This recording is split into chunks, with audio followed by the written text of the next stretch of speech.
So my journal is dedicated to both my parents. My father's name was James E. May and my mother, Clara Knight May.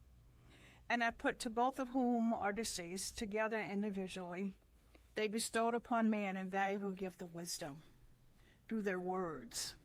My father used to say, "You have to know Jesus for yourself." And I can still hear my mama's encouraging voice reminding me to just keep living, that you will understand someday.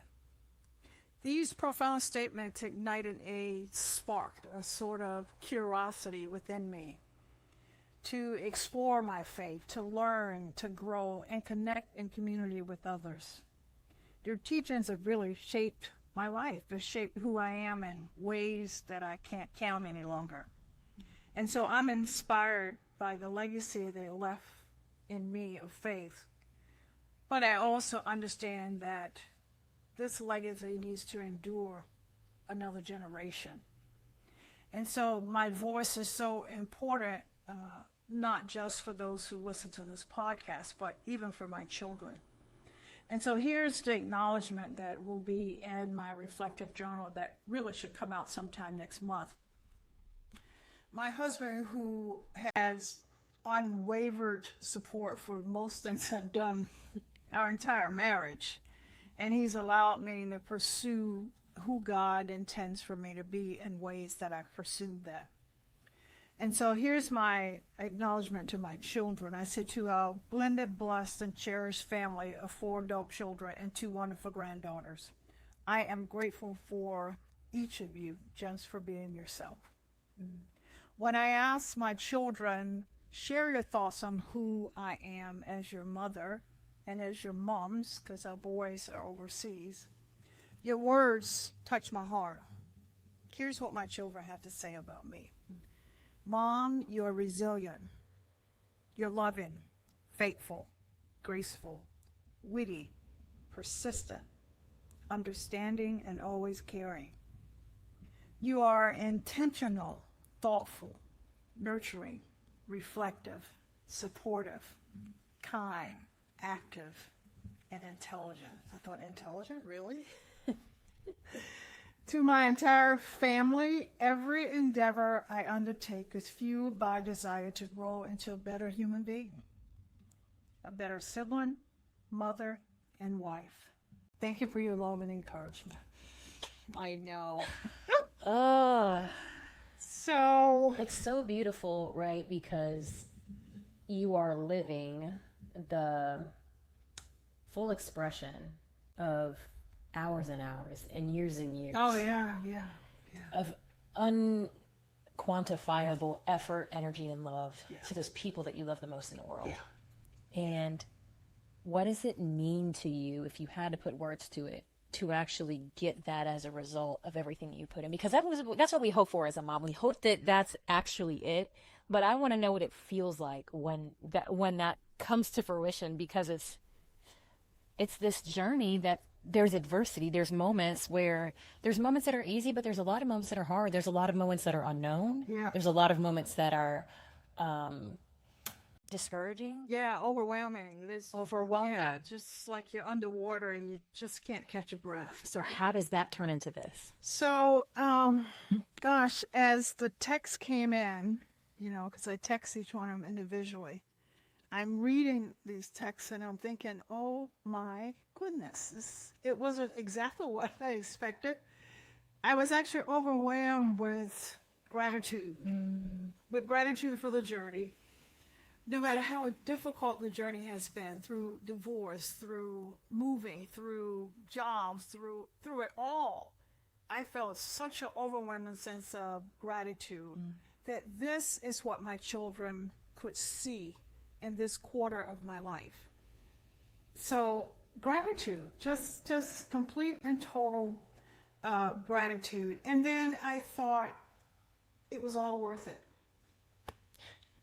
It was all worth it, right? It was worth going back to school at 65 years old, getting a master's in ministry, so that I could connect my emotional feelings to my spiritual life. It was worth every moment to be able to become more in touch with who I am as a person.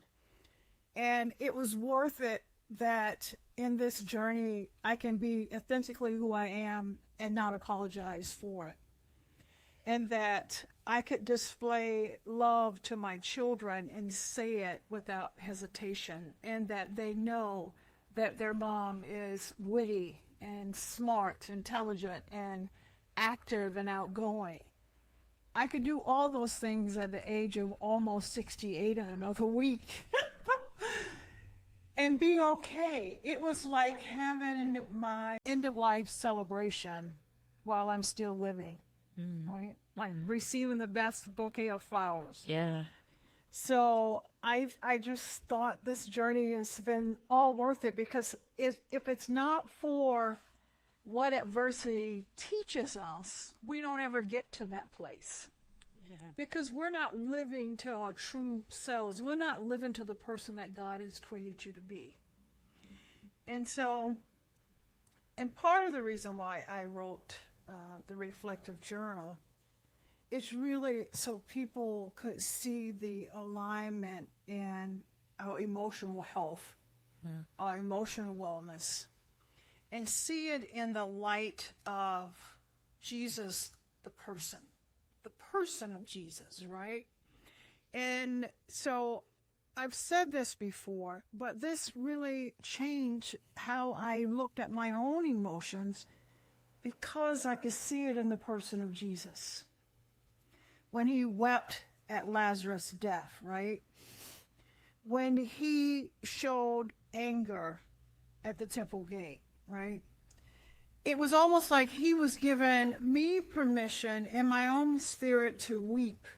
And it's okay to be angry. It's how we go at that, right? It's okay to find joy after a divorce.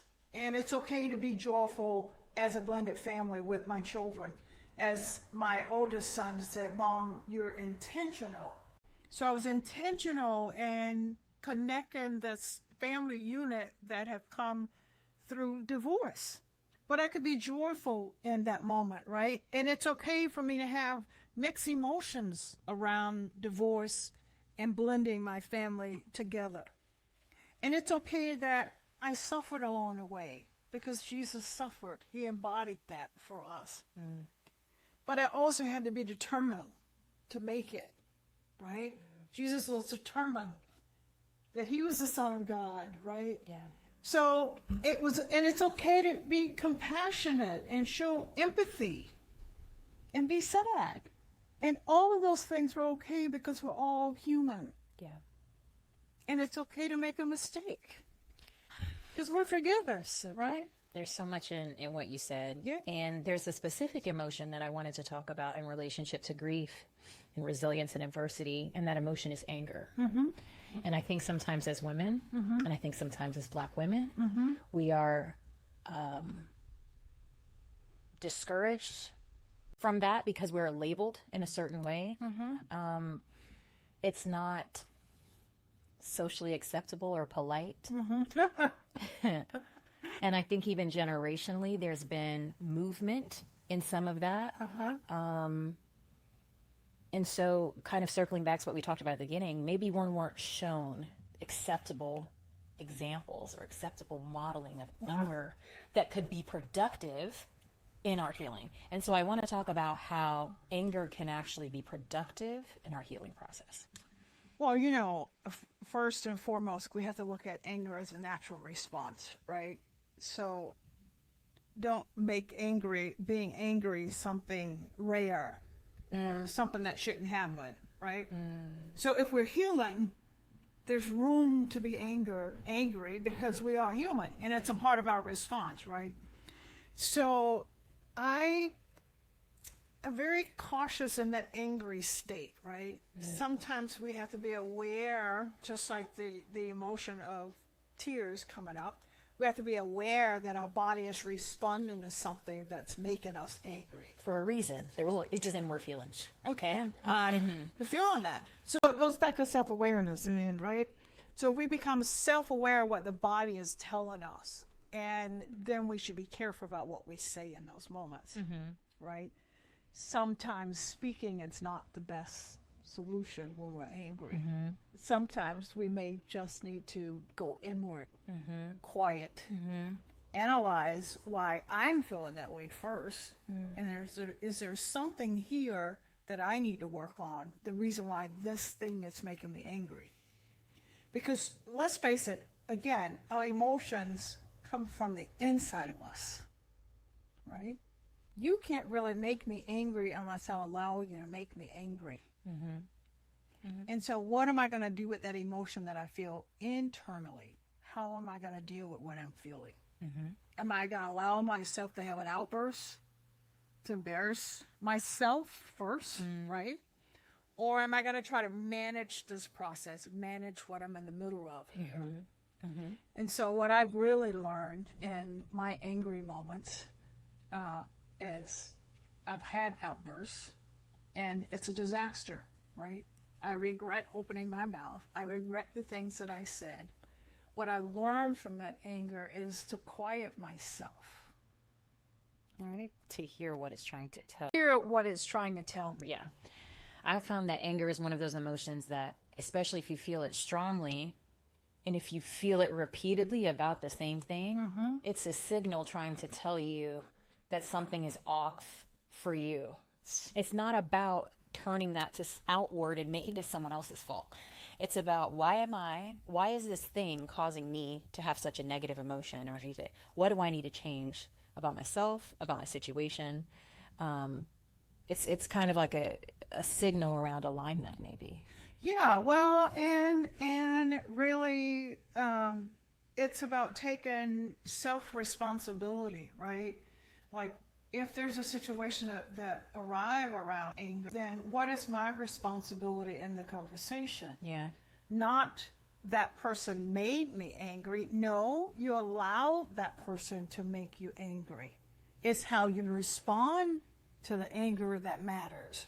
Or just in the presence of that person, the conversation illuminated anger in you. Yes. It's like they made it, right? And there may be something in you that's calling you to whatever it is that's bothering you. Right? Yeah.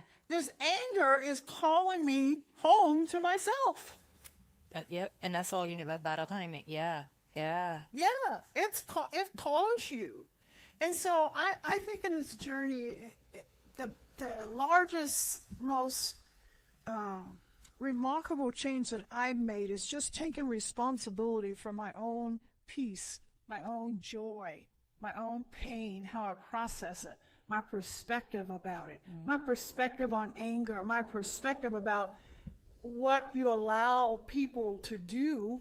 You allow those things to happen, right? You set the necessary boundaries around certain things that you know are not going to be healthy for you, right? And then I don't want to just manage my stress. I want to get rid of it. Yeah. Yeah. So I can do